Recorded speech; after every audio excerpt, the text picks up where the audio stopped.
Hello everyone, welcome back to Kenna Coffee Espresso Machines. Here we have a Jura Impressa E8. This unit was brought in because it was having a leak on the lower right side of the unit.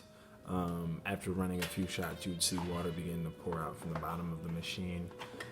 But we have it put together now, so you won't be able to see where the leak was coming from, but it was coming from this side of the unit. So I'm going to run a shot.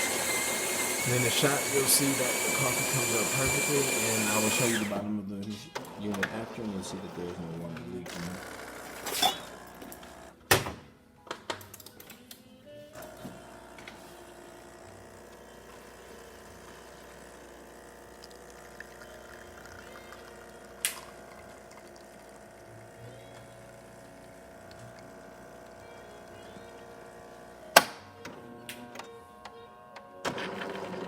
And there you have it.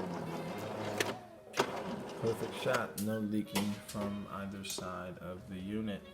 Thank you for watching. Please give this video a thumbs up and subscribe to our YouTube channel for more content like this every day. Thanks.